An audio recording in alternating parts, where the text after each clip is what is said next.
قابل قدر ملت کے نوجوان بھائیوں، عزیز دوستوں، امیر المؤمنین سیدنا حضرت عمر فاروق رضی اللہ عنہ کا مقام و مرتبہ اور آپ کے خلافت سے متعلق کچھ معروضات چند جمعہ سے آپ کے سامنے بیان کیا جا رہا ہے۔ آج کی اس جمعہ سیدنا حضرت عمر فاروق رضی اللہ عنہ کا رعایا کے ساتھ مساوات اور رعایا کے ساتھ عدالت اور آپ کی وفات اور شہادت سے متعلق ایک ایک واقعہ بیان کر کے اس عنوان کو اختتام کو پہنچانے کا ارادہ ہے۔ دعا فرمائیے اللہ تعالی آپ کے سوانح کو بیان کرنے کے بعد، سننے کے بعد، اللہ تعالی ہم سب کو صحابہ جیسی زندگی گزارنے کی توفیق نصیب فرمائے۔ بزرگان محترم، سیدنا حضرت عمر فاروق رضی اللہ عنہ نبی صلی اللہ علیہ وسلم کے بعد دوسرے خلیفہ ہیں۔ تقریباً 10 سال سے زیادہ آپ کا دور خلافت کا زمانہ رہا۔ آپ کے دور خلافت میں اسلام تقریباً 22,50,000 میل مربع میل پر آپ کی خلافت پھیل گئی تھی۔ تقریباً 1,500 بستیاں آپ کے دور خلافت میں فتح حاصل ہوئی۔ انہی میں سے ایک مقدس بستی بیت المقدس ہے۔ اسے بیت المقدس بھی پڑھا جا سکتا ہے، بولا جا سکتا ہے، اور بیت المقدس بھی کہا جا سکتا ہے، دونوں طرح کی۔ یہ بیت المقدس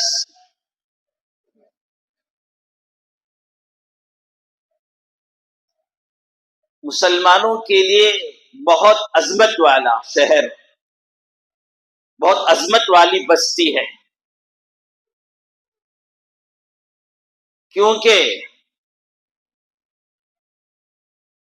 یہ انبیاء علیہ الصلاۃ والسلام کی سرزمین فلسطین میں ہے۔ تقریباً محمد الرسول اللہ صلی اللہ علیہ وسلم اور حضرات صحابہ رضی اللہ علیہ اجمعین 16 یا 17 مہینے تک مکے سے ہجرت کر کے آنے کے بعد مسجد اقصی کی طرف رخ کر کے نماز پڑھی۔ اس طرح یہ قبلہ اول ہوا۔ تیسری بات، معراج کے سفر کے موقع پر پہلی منزل مسجد اقصی تھی۔ رسول اللہ صلی اللہ علیہ وسلم نے وہاں 1,24,000 انبیاء علیہ الصلاۃ والسلام کی امامت فرمائی۔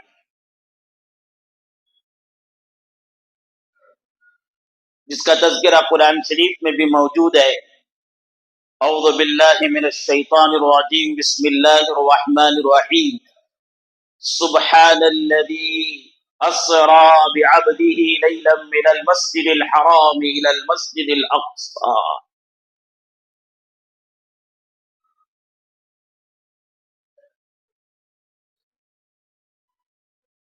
محمد رسول اللہ صلی اللہ علیہ وسلم کو جب نبوت ملی تھی،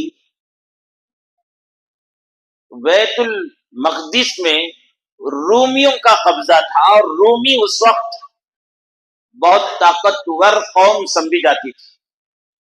ان سے مقابلہ بہت مشکل اور بہت ناممکن سمجھا جاتا تھا، لیکن رسول اللہ صلی اللہ علیہ وسلم نے پیشن گوئی فرما دی تھی بیت المقدس آزاد ہوگا، اسے فتح مسلمان کریں گے۔ رسول اللہ صلی اللہ علیہ وسلم کا زمانہ گزرا، سیدنا حضرت عمر فاروق رضی اللہ عنہ کا زمانہ گزرا،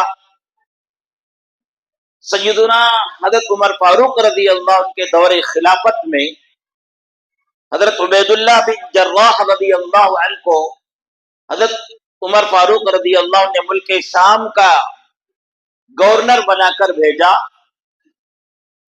عبید اللہ بن جراح رضی اللہ عنہ جب بیت المقدس کے پر چڑھائی فرمائی،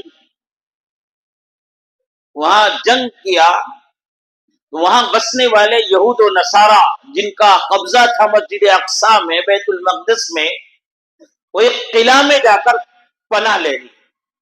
اور اس زمانے میں قلعہ ایسے ہوتے تھے، دیواریں اس کی اتنی اونچی اونچی اور اس کے دروازے اتنے مضبوط ہوتے کہ حملہ آور کے حملے سے بچنے کے لیے اس میں جا کر چھپ جاتے تو مہینے مہینے گزار دیتے۔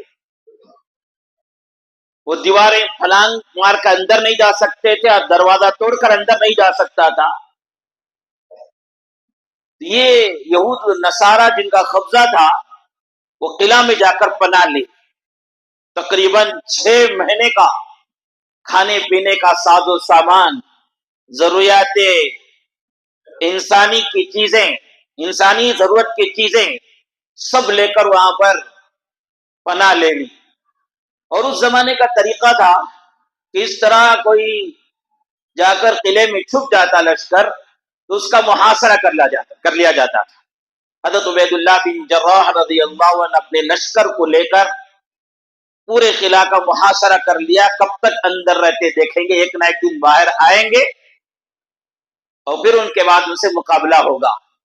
1 مہینہ گزر گیا، وہ باہر آنے کے لیے تیار نہیں۔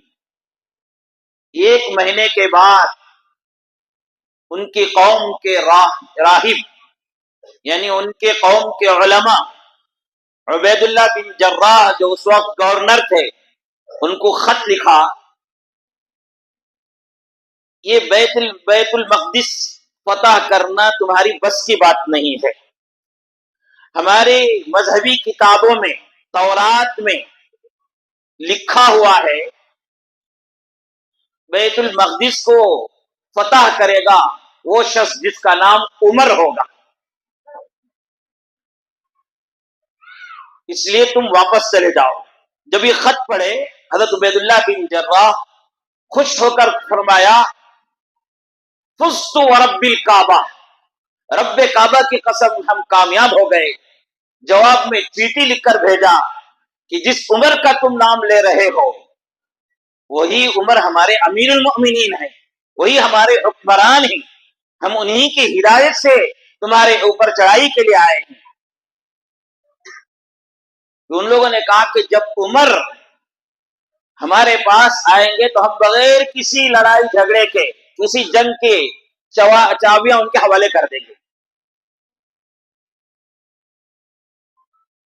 ہمارے مذہبی کتابوں میں بیت المقدس، مسجد اقصی کو آزاد کرانے والا، فتح کرنے والے کی نشانیاں موجود ہیں۔ وہ نشانیاں ہم دیکھیں گے، اگر وہ سب نشانیاں موجود ان کے اندر ہے تو پھر ہم بغیر کسی لڑائی کے ہم ہماری چابیاں ان کے حوالے کر دیں گے۔ عبید اللہ بن جراح رضی اللہ عنہ حضرت عمر فاروق رضی اللہ عنہ کی خدمت میں خط لکھتے ہیں اور حال بیان کرتے ہیں، آپ کا یہاں آنا ضروری ہو گیا ہے، جب تک آپ نہیں آئیں گے بیت المقدس فتح نہیں ہوگا۔ یہ واقعہ بڑے عبرت والا ہے، سبق والا ہے، ہر طرح کے لوگ اس میں سبق حاصل کر سکتے ہیں۔ میں آپ کو نشاندہی کروں گا۔ یہ خط جب عمر فاروق رضی اللہ عنہ کے پاس پہنچا تو آپ نے مشورہ کیا، عبید اللہ بن جراح نے خط بھیجا ہے، کیا کریں؟ مختلف رائے آئی۔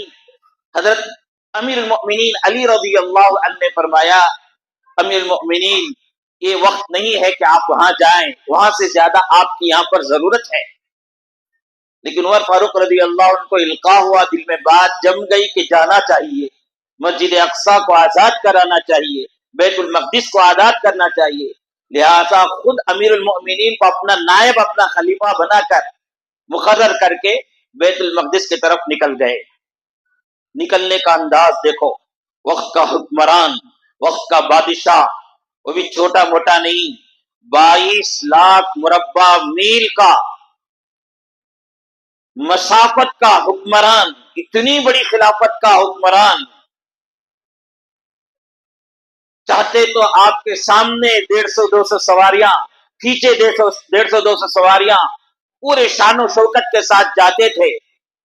آپ کو اس کی رائے بھی دی گئی تو آپ نے کہا کہ نہیں، اگر میں اس طرح جاؤں گا تو خامخواہ قوم کے بیت المال میں، قوم کے جمع پونجی میں بوجھ پڑے گا۔ یہ بیت المال کا یہ پیسہ، یہ قوم کا یہ پیسہ جو ہمارے پاس جمع ہے، یہ قوم کے بزرگوں کے لیے، قوم کے بیماروں کے لیے، قوم کے ضرورت مندوں کے لیے، قوم کے حاجت مندوں کے لیے، قوم کے بیواؤں کے لیے، قوم کے یتیموں کے لیے، ان پر خرچ کرنے کے لیے اگر میں جاؤں تو اتنا پیسہ جو خرچ ہوگا وہ بیکار ہو جائے گا، وہ پیسہ میں ان پر خرچ کروں گا، کیا ہو جائے گا، میں تنہی تنہائی پہنچ جاؤں۔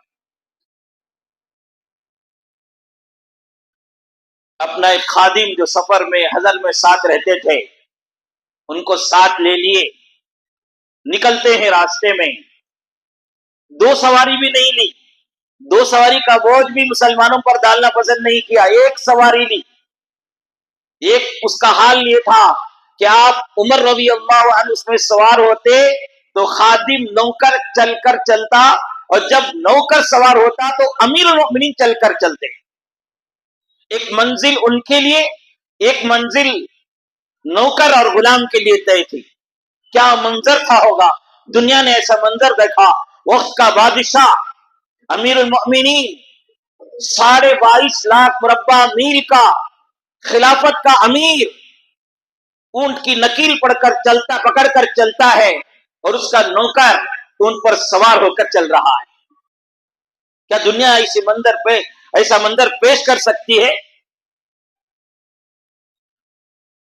چلتے چلتے کئی دنوں کا سفر، کپڑے میلے کچیلے ہو گئے، اونٹنی چلتی چلتی مریل ہو گئی، دبلی پتلی ہو گئی۔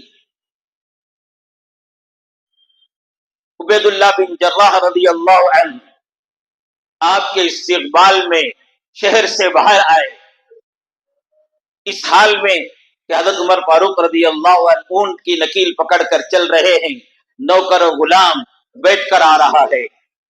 حضرت عبید اللہ بن جراح رضی اللہ عنہ نے بہت ہی ادب احترام کے ساتھ ڈرتے ڈرتے امیر المؤمنین سے کہا، امیر المؤمنین، آپ کے بدن کے کپڑے میں 12 پیوند لگے ہوئے ہیں، ہماری گزارش ہے یہ لباس نکال کر ایک شاہی لباس پہن لیں۔ آپ جس اونٹنی پر سوار ہو کر آئے ہیں وہ دبلی پتلی ہو گئی ہے، گھوڑے پر سوار ہو جائیں تاکہ وہ لوگ جو آپ کو دیکھ کر علامتیں اور نشانیاں معلوم کرنے والے ہیں ان کے اوپر ذرا روک پڑے، اسلام کا، امیر المؤمنین کا، بادشاہ کا روک پڑے۔ بات بھی ذرا سمجھ میں آنے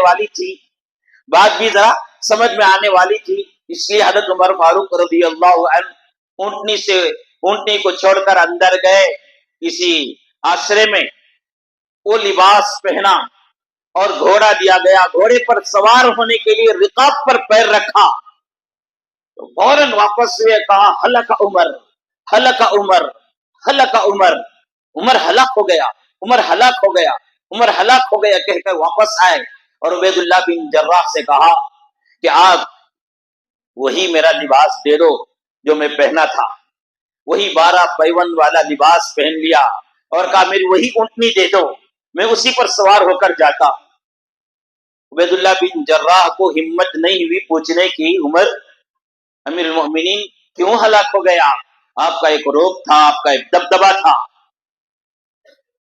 پوچھ نہ سکے تو حضرت عمر فاروق رضی اللہ عنہ چل رہے ہیں، اونٹ کی نکیل پکڑ کے غلام سوار ہو کے آ رہا ہے، یہ منزل آپ کے چلنے کی تھی اور غلام نوکر کی بیٹھنے کی تھی، اس حال میں آئے، وہ راہب لوگ آئے اپنی کتابوں کی، مذہبی کتابوں کو لے کر، حضرت عمر فاروق رضی اللہ عنہ کو دیکھا،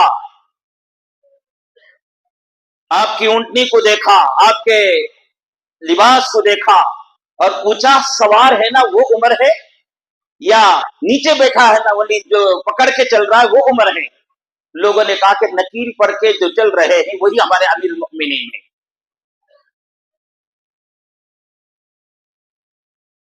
تو کچھ کہے بغیر وہ چابی بیت المقدس کی لا کے عمر فاروق رضی اللہ عنہ کے ہاتھ میں دے دیا اور کہا کہ تورات میں موجود ہے بیت المقدس کے فتح کرنے والے کا نام عمر ہے، اور اس کے بدن میں 12 پیوند ہوں گے کپڑے، اور وہ چل کر آئے گا، اس کا غلام سوار ہو کر آئے گا اور اس کی اونٹنیاں دبلی پتلی ہو گئی ہوں گی، ہم آپ کے حوالے بغیر لڑائی کے کر دیتے۔ ایک حضرت عمر فاروق رضی اللہ عنہ کو دے دیا گیا، آپ چابی لے، عبید اللہ بن جراح رضی اللہ عنہ اب ذرا ہمت کر کے آہستہ سے پوچھا، امیر المؤمنین آپ گھوڑے پر سوار ہوئے تھے اور حلق عمر کہہ کے واپس آ گئے تھے، کیا بات ہے؟ تو عمر فاروق رضی اللہ عنہ نے کہا کہ جب آپ کا دیا ہوا جوڑا میں پہن کر گھوڑے پر سوار ہوا تو میرے دل میں بات القا ہوئی، جس کی گونج میرے کانوں میں، میرے دل میں آئی، کہا جا رہا ہے عمر تمہاری نشانیاں تو تورات میں ایسے گھوڑے کے اور ایسے لباس کے نہیں ہے۔ تو میں نے جب یہ میرے کانوں میں، میرے دل میں بات گونجنے لگی تو میں واپس آ گیا کہ اللہ کی کتاب جھوٹی نہیں ہو سکتی۔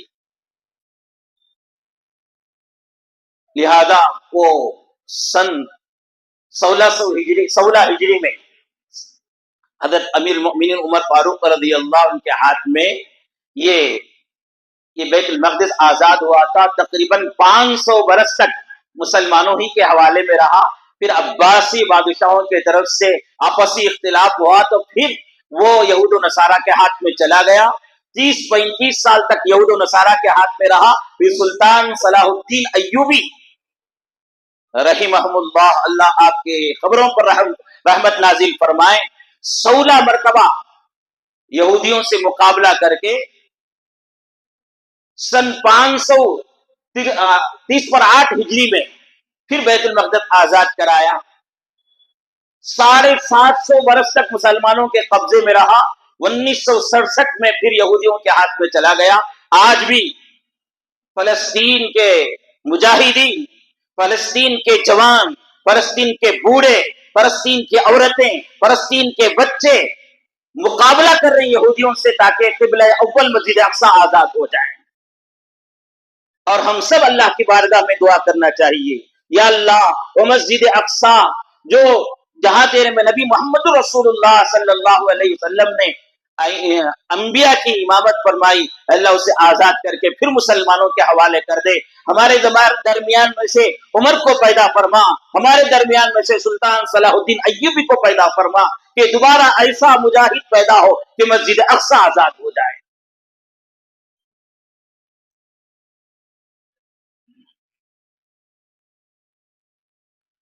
یہ مسجد فتوحات میں سے ایک فتح بیت المقدس کی تھی۔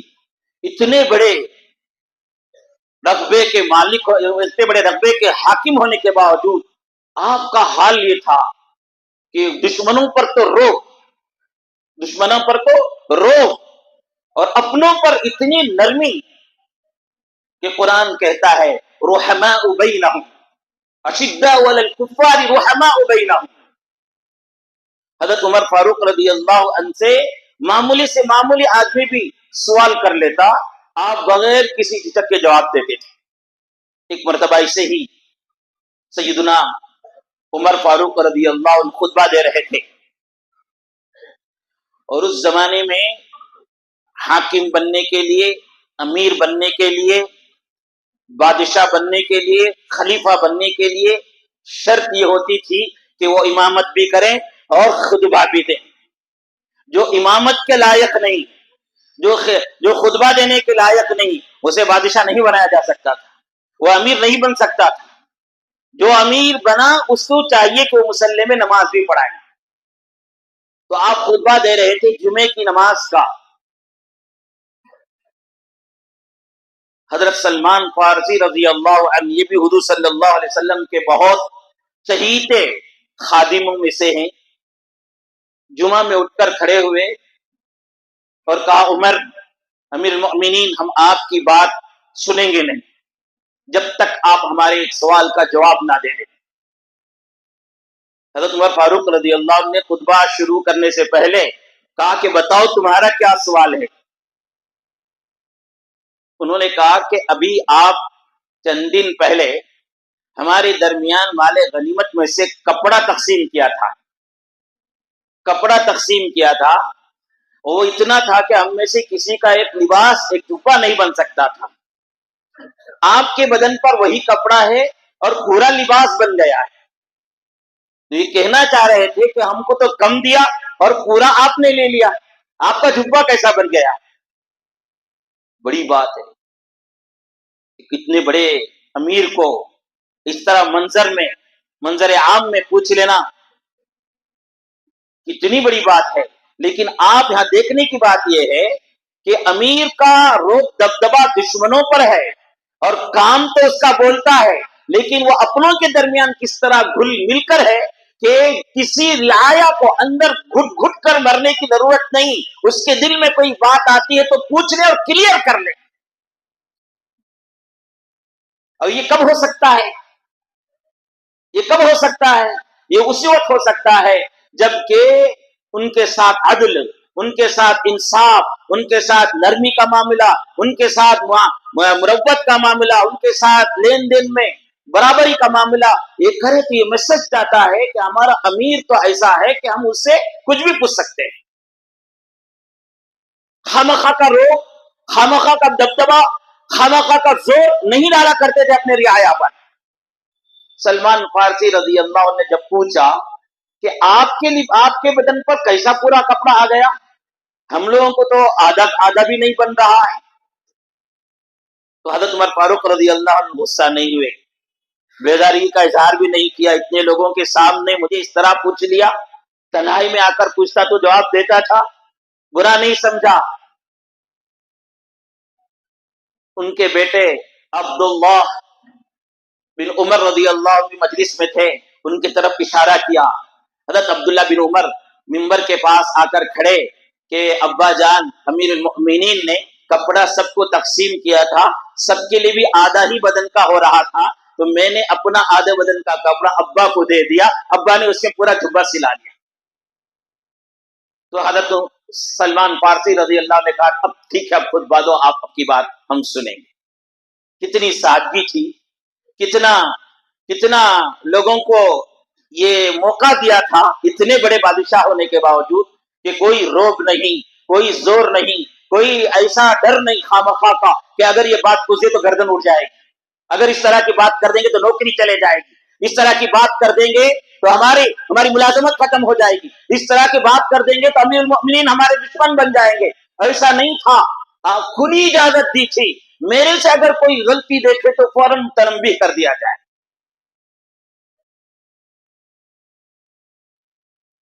آپ ہی کے واقعات میں سے حضرت عمر فاروق رضی اللہ عنہ کے واقعات میں سے ہے ہرمزہ, ایک بہت بڑا سپہ سالار تھا,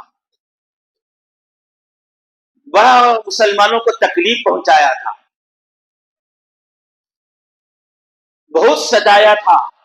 ایک مرتبہ جنگ میں قید ہو کر قیدی بن کر حضرت عمر فاروق رضی اللہ عنہ کے سامنے کھڑا کیا گیا.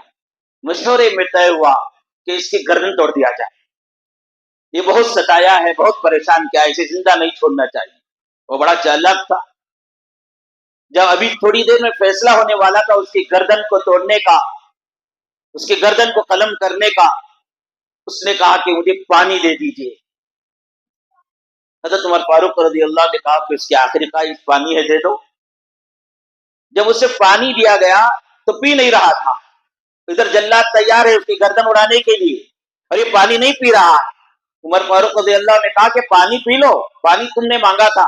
تو اس نے کہا کہ مجھے ڈر ہے میں پانی پیوں گا تو پینے کے درمیان تمہارا جلاد میری گردن اڑا دے گا.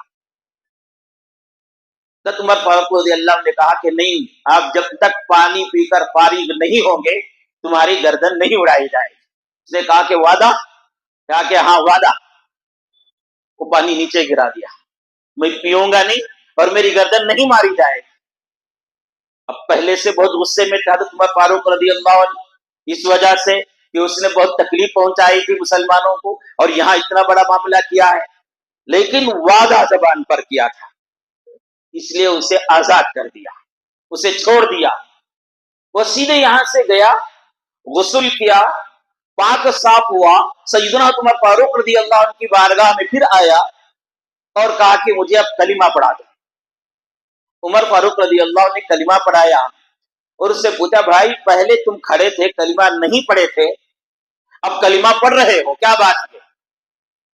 اس نے کہا کہ اگر میں پہلے کلمہ پڑھتا تو دنیا یہ کہتی عمر کی تلوار کے زور سے کلمہ پڑھا، حالانکہ میں عمر کی تلوار سے نہیں، عمر کے وعدے کی سچائی کی وجہ سے متاثر ہو کر مسلمان ہوا. مسافات کا حال دیکھیے، عدل کا حال دیکھیے. سیدنا حضرت عمر فاروق رضی اللہ عنہ کا اختلاف نزاع اپنے ہی صحابی حضرت کعب بن اشرف رضی اللہ عنہ سے ہو جاتا ہے. کعب بن اشرف بھی معمولی صحابی نہیں، جن کی توبہ کی قبولیت پر سورۃ التوبہ میں آیتیں نازل ہو گئی. ان سے اختلاف ہو گیا، نزاع ہو گیا. تو حضرت عمر فاروق رضی اللہ عنہ نے کہا کہ میرا اور تمہارا جھگڑا ہوا ہے، فیصلہ وقت کا قاضی زید بن ثابت کرے گا. اور وہ زید بن ثابت کو بھی قاضی امیر المؤمنین عمر نے ہی بنایا تھا. چاہتے تو امیر المؤمنین ہی فیصلہ کر سکتے تھے، لیکن برابری کی بات دیکھیے، کہا کہ زید بن ثابت کریں گے.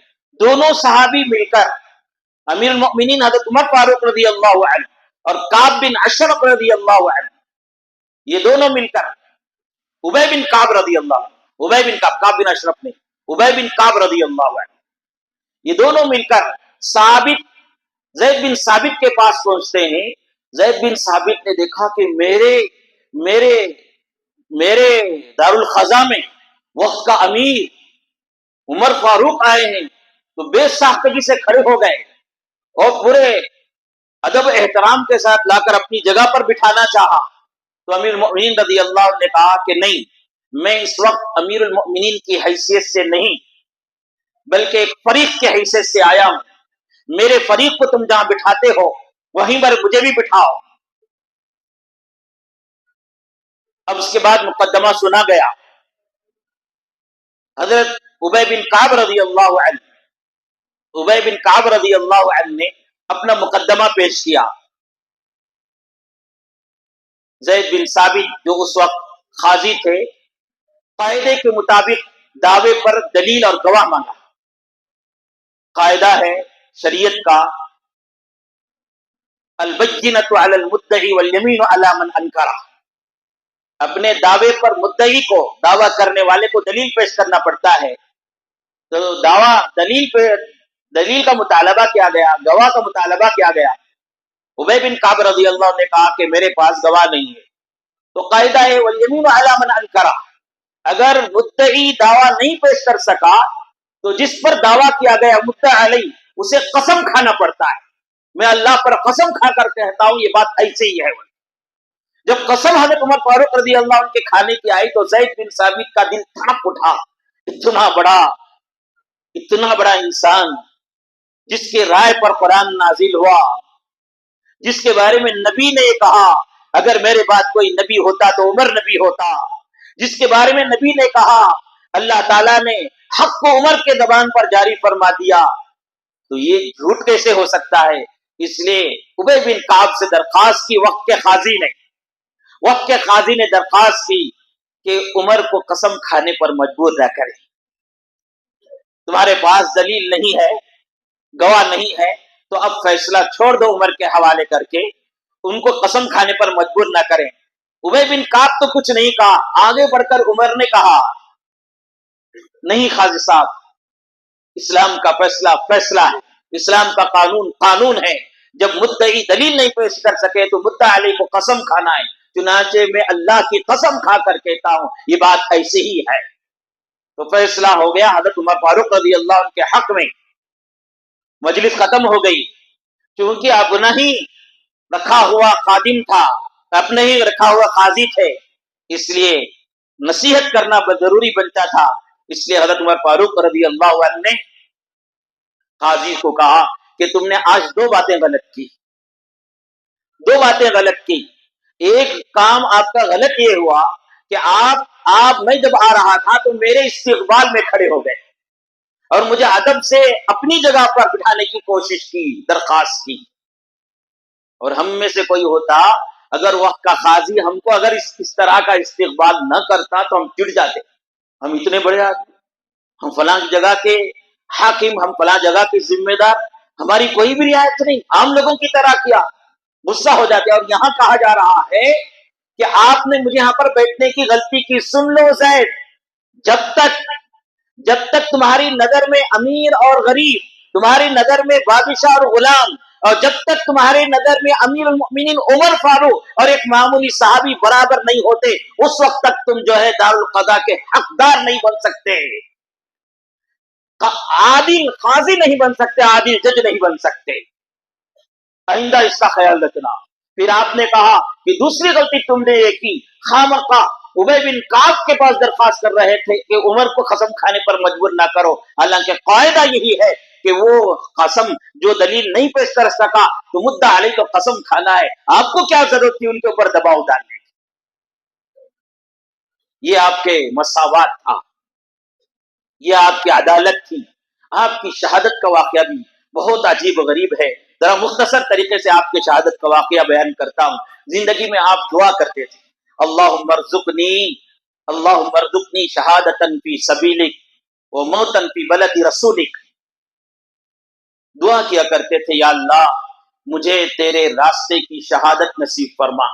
حج سے واپس آئے تھے آپ، حج کر کے واپس آئے تھے، ذوالحجہ کا آخری مہینہ تھا، آخری تاریخیں تھی، آپ کو محسوس ہوا کہ اب میری خلافت بہت بڑی ہو گئی ہے، بہت دور دور تک اسلام پھیل گیا ہے، اب یہ کندھے کمزور پڑ گئے ہیں، یہ بازو کمزور ہو گئے ہیں، ایسا نہ ہو کہ میں اس میں رہوں، اسی عہدے میں رہوں اور خلافت کا حق ادا نہ کر سکوں۔ اس لیے دعا مانگی، یا اللہ اب یہ ذمہ داری مجھ سے مشکل ہو رہی ہے، اب میں اس ذمہ داری کو چھوڑنا چاہتا ہوں، یا اللہ دعا کی، اللہم ارزقنی شہادتا فی سبیلک، یا اللہ تیرے راستے میں شہادت نصیب فرما، و موتا فی بلد رسولک، یا اللہ تیرے نبی محمد الرسول اللہ کی بستی میں موت عطا فرما۔ دونوں دعائیں قبول ہو گئی۔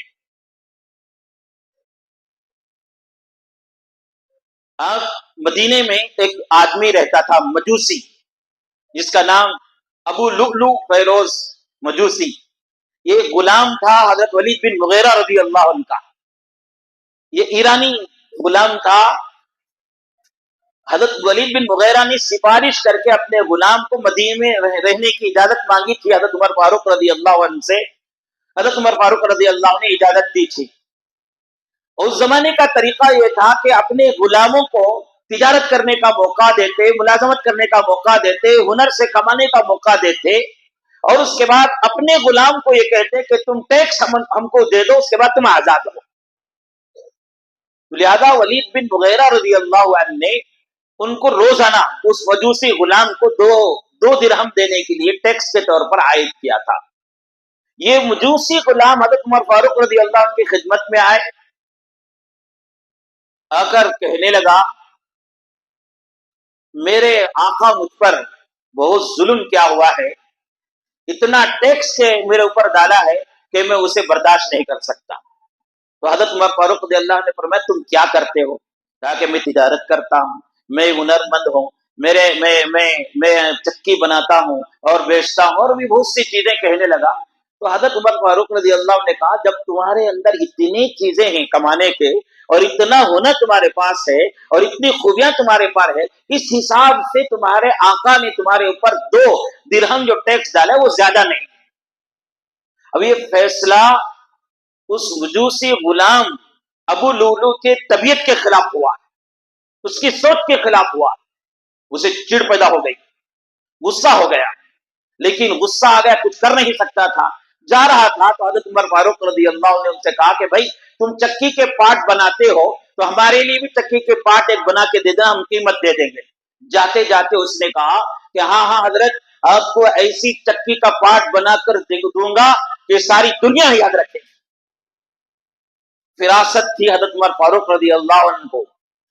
اس کے جانے کے بعد کہا کہ لوگوں، اس نے میرے قتل کی دھمکی دی ہے، اس نے میرے قتل کی دھمکی دی ہے۔ فراست سے سمجھ تو گئے تھے، لیکن اتنے سمجھ لینے اور کوئی دلیل اور کوئی گواہ، کوئی مضبوط معلومات نہ ہوتے ہوئے اس پر کسی قسم کی پکڑ نہیں کیا جا سکتا۔ وہ چلا گیا۔ ایک دن حضرت عمر فاروق رضی اللہ عنہ فجر کی نماز پڑھا رہے تھے، امیر المؤمنین تھے۔ ابھی بتایا تھا نا میں، امیر وہی بن سکتا تھا، خلیفہ وہی بن سکتا تھا، حاکم وہی بن سکتا تھا ایک زمانے تک کہ جس کو مسجد میں امامت کرنا بھی آتا ہو، ممبر پر کھڑے ہو کر خطبہ دینا بھی آتا ہو، دین اسے معلوم ہو، دین کی سمجھ ہو۔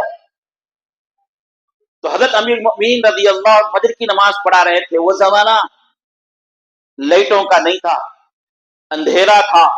رات کے اندھیرے میں اذان سے پہلے یہ فیروز ابو لولو آ کر محراب میں کہیں چھپ کر بیٹھ گیا۔ سیدنا حضرت عمر فاروق رضی اللہ عنہ نماز پڑھا رہے تھے۔ نماز کے درمیان وہ خنجر نکالا اور آپ پر وار کیا، تقریباً 6 وار کیا اس نے، جس کی وجہ سے حضرت کے پیٹ کی نالیاں پھٹ گئی، زمین پر گر گئے، خون بہنے لگا۔ اس حالت میں نماز کا حال دیکھیے، بے نمازی لوگ توجہ فرمائیں، نماز کا حال دیکھیے۔ حضرت عمر فاروق امام ہیں اور دشمن کے حملے سے زمین پر گر گئے، نماز ضائع ہونے نہیں دیا۔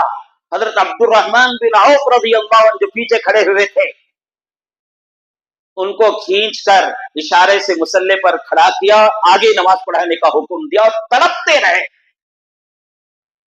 پورے مسلمان اسی حالت میں نماز پڑھے۔ مسئلہ بھی یہی ہے، کبھی امام کو اللہ نہ کریں کسی قسم کے وضو ٹوٹنے کا مسئلہ پیش آ گیا یا کوئی حادثہ پیش آ گیا، تو پیچھے کھڑنے والے امام کے ایسے ہونی چاہیے کہ وہ نہ امام بن سکے۔ ایسے ہی لوگوں کو یہاں پر آگے کھڑے ہونا چاہیے، خاص کر امام کے پیچھے 3-4 آدمی ایسے ہوں کہ جسے امام ضرورت پڑنے پر اپنا امام بنا سکے۔ انسان ہے، کبھی اس سے ہوا خارج ہو سکتی ہے، کبھی اس سے وہ نماز ٹوٹنے کا عمل ہو سکتا ہے۔ اگر یہاں پیچھے جو کھڑے ہیں جن کو سورہ فاتحہ تک ٹھیک سے نہیں آتا ہے تو اسے امام بنائے تو کیا نماز کا حال کیا ہوگا؟ اس لیے کتابوں میں لکھا ہے، امام کے پیچھے کھڑے ہونے والے کم از کم اتنا تو ہونا چاہیے، ذہنی اعتبار سے اتنا تو تیار ہونا چاہیے، جب کبھی امام مجھے امام بنائے گا تو میں امامت کر سکوں لوگوں کی، اتنا ذہنی اعتبار سے تیار ہونی چاہیے۔ چنانچہ حضرت عبد الرحمن بن عوف رضی اللہ عنہ نے مختصر قرات کر کے نماز مکمل کی۔ حضرت عمر فاروق رضی اللہ عنہ کو اٹھا کر کمرے میں لے گئے۔ پہلا سوال کیا حضرت عمر فاروق رضی اللہ عنہ نے کہ مجھ پر حملہ کرنے والا کون ہے؟ لوگوں نے کہا کہ مجوسی ابو لؤلؤ فیروز نے کیا ہے۔ اللہ کا شکر ادا کیا کہ مجھ پر حملہ کرنے والا کوئی اپنا مسلمان تو نہیں ہے۔ اس کے بعد حضرت عبداللہ بن عمر رضی اللہ عنہ جو آپ کے فرزند ہیں، آپ کے سر کو اٹھا کر اپنے گود میں رکھا اور حالت کا معائنہ کر رہے تھے۔ تو اس حالت میں حضرت عمر فاروق رضی اللہ عنہ اپنے بیٹے عبداللہ سے کہتے ہیں، بیٹا میرے سر کو ذرا زمین پہ رکھ دو۔ نہیں، اب بیٹے نے کہا کہ ابا جان رہنے دو، حالات بہت تکلیف دہ ہیں۔ کہا کہ نہیں، زمین پر رکھ دو۔ زمین پر رکھ دیا گیا۔ تاریخ میں موجود ہے، یہ چہرے کے گالوں کو زمین پر لگڑ رہے تھے اور کہہ رہے تھے، یا اللہ آج عمر پر رحم فرما دے، اگر تو رحم نہیں کیا تو عمر کی حالت خراب ہو جائے۔ آنکھوں سے آنسو جاری تھے۔ ان کون کہہ رہا ہے جس کے بارے میں نبی صلی اللہ علیہ وسلم نے فرما دیا تھا یہ جنتی ہے؟ 10 صحابہ ایسے جن کے بارے میں گواہی دی گئی تھی کہ یہ جنتی ہے، یہ جنتی ہے، اس میں سے دوسرے نمبر پر حضرت عمر فاروق رضی اللہ عنہ۔ لیکن اللہ کا ڈر، خوف دیکھو کہ آخری حالت میں روتے ہوئے جا رہے ہیں۔ بے ہوشی طاری ہو گئی، بیدار کرنے پر بیدار نہیں ہو رہے تھے۔ ایک صحابی نے کہا، عمر نماز کا پابند ہے، عمر نماز کا پابند ہے، ان کے سامنے نماز کی بات کرو۔ ہوش آ جائے گا۔ تاریخ کے کتابوں میں لکھا ہے سیدنا عمر فاروق رضی اللہ عنہ کے پاس جا کر کان میں کہا گیا امیر المؤمنین نماز کا وقت ہو رہا ہے، آنکھیں کھل گئی آپ، پورے بیماری کے حالت میں 3 دن تک اس حالت میں رہے، نماز کا وقت ہوتا تو عمر کی آنکھیں کھل جاتی تھی، یا آپ کو کہا جاتا کہ نماز کا وقت ہو گیا تو آپ آنکھیں کھل جاتی، اسی حالت میں جس حالت میں آپ تھے، زخمی ہونے کی حالت میں آپ تھے، وضو کرایا جاتا، تیمم کرایا جاتا، اسی حالت میں آپ نماز پڑھ لیا کرتے تھے، نماز کو نہیں چھوڑا۔ اور اس حالت میں ایک نوجوان آپ کے سامنے آیا، ان کا حال یہ تھا کہ پیجامہ ٹخنے سے نیچے تھا، پیجامہ ٹخنے سے نیچے تھا، امر بالمعروف نہیں انل منکر، بھلائی کا حکم دینا، برائی سے روکنے کا مزاج دیکھیے، جان کنی کا عالم ہے۔ اس نوجوان سے کہتے ہیں بیٹا نوجوان ذرا پیجامہ ٹخنے سے اوپر کر لے، تیرا نبی خوش ہو جائے گا، تیرا خدا تجھ پر رحم کرے گا۔ اب جب یقین ہو گیا حضرت عمر فاروق رضی اللہ عنہ کی اسی حالت میں میری وفات ہونے والی ہے، تو اپنے بیٹے عبداللہ بن عمر کو بلائے اور کہا بیٹے جا کر اما عائشہ رضی اللہ عنہ سے کہنا کہ عمر کی خواہش ہے رسول اللہ صلی اللہ علیہ وسلم جہاں مدفن ہیں، جہاں آپ کے خبر میں رکھا گیا ہے، اس کے بازو میں جگہ خالی ہے، ایک جگہ ابو بکر آرام کر رہے ہیں، اس کے جگہ پر جگہ خالی ہے، اما عائشہ سے اجازت طلب کرنا کہ میری وفات ہو جائے تو مجھے وہاں پر دفن کر دے۔ حضرت عبداللہ بن عمر رضی اللہ عنہ اما عائشہ رضی اللہ عنہ کی خدمت میں حاضر ہوئے اور عرض کیا ام المؤمنین اما عائشہ رضی اللہ عنہا، ابا عمر بن خطاب امیر المؤمنین بھی نہیں، حاکم بھی نہیں، بادشاہ بھی نہیں، سادے الفاظ میں کہا ابا عمر بن خطاب کی خواہش ہے کہ آپ ان کی حالت قریب میں ہے، وہ خواہش کر رہے ہیں کہ اگر آپ اجازت دیں تو رسول اللہ کے پہلو میں خبر بنا دیا جائے۔ عائشہ رضی اللہ عنہ سنی تو رونے لگی اور کہنے لگی میری خواہش تھی کہ میں رسول اللہ کے پہلو میں آرام کروں، ایک پہلو میں میرے ابا جان ابو بکر ہیں اور ایک پہلو میں انہی کے پاس میں میرے سرتاج میرے شوہر حضور صلی اللہ علیہ وسلم ہیں، میری خواہش تھی کہ میری خبر وہاں بن جائے، لیکن عمر کی خواہش کو میں ترجیح دیتی ہوں، عمر سے کہہ دے کو اپنی خبر وہاں بنانے کا حکم دے دے۔ حضرت عبداللہ بن عمر رضی اللہ عنہ آ کر حضرت عمر فاروق رضی اللہ عنہ سے کہا ابا جان اما عائشہ رضی اللہ عنہ نے اس کی اجازت دے دی ہے، تو عمر فاروق رضی اللہ عنہ خدا کا شکر ادا کیا، کہا کہ یہ میری خواہش تھی کہ اما عائشہ نے اس کی اجازت دے دی ہے۔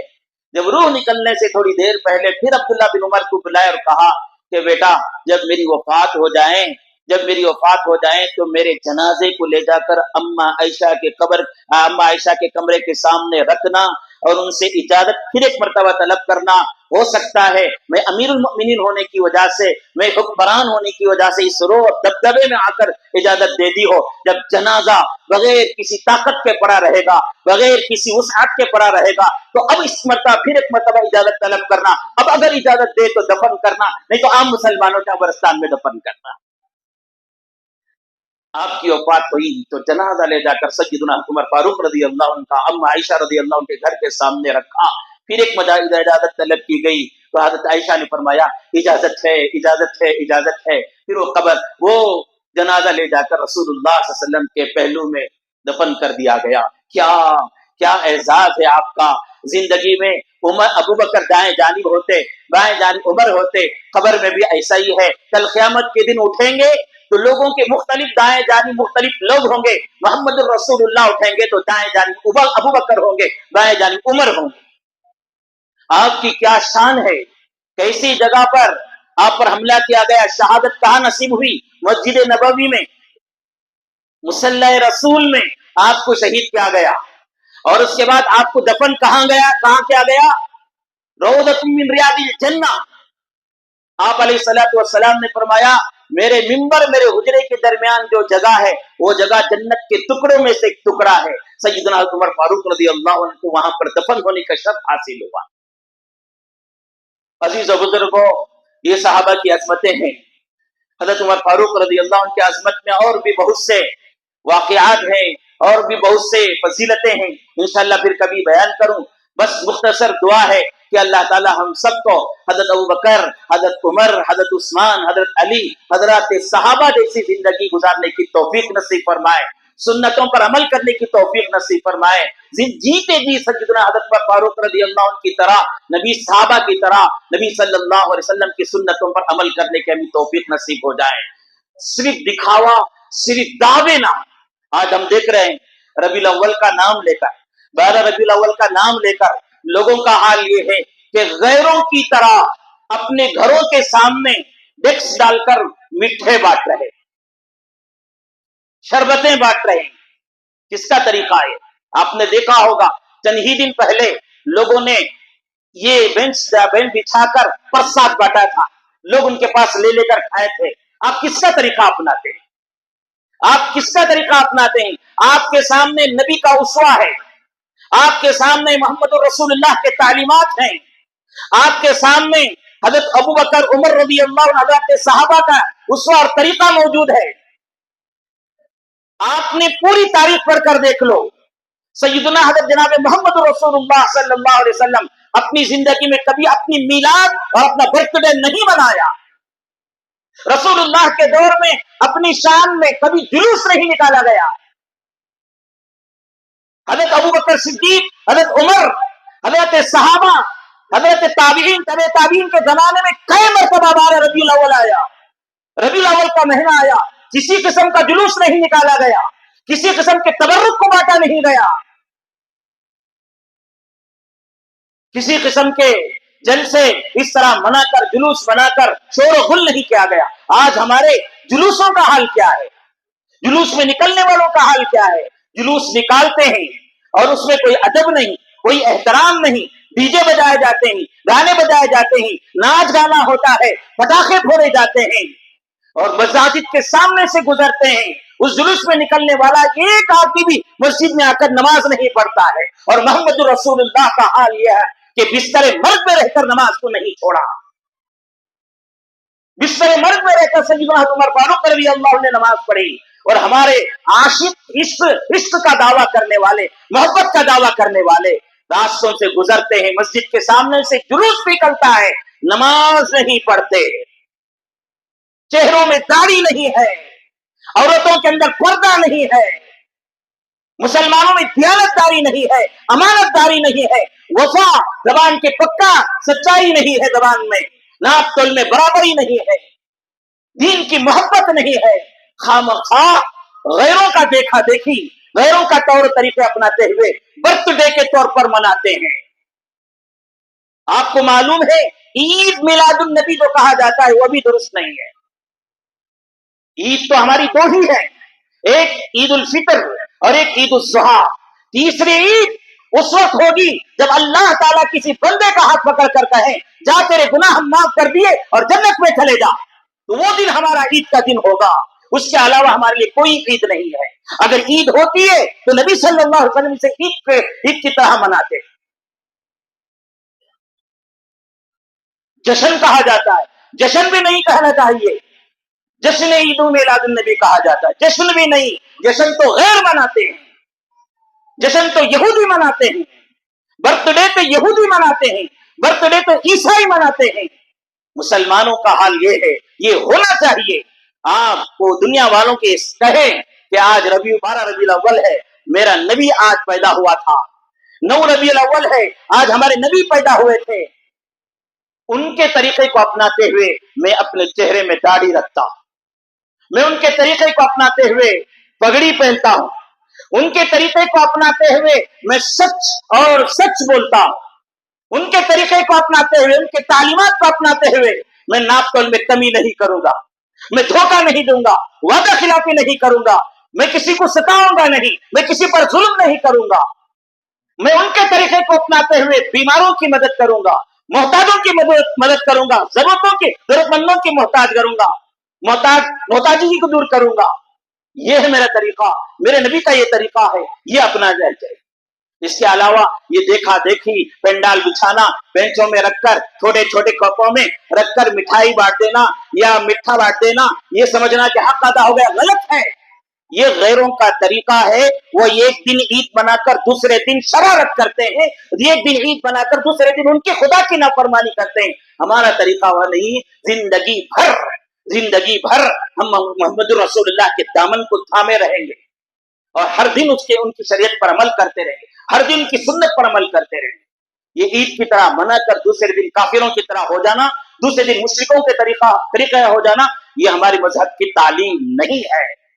ہاں، آپ چاہے تو کثرت سے درود شریف پڑھو، آج کثرت سے نبی صلی اللہ علیہ وسلم پر درود شریف پڑھو، اللہ سے وعدہ کرو، یا اللہ میں نماز نہیں پڑھتا تھا، تیرے نبی نے نماز کا حکم لے کر آئے تھے، اس لیے میں آج سے نماز شروع کرتا ہوں۔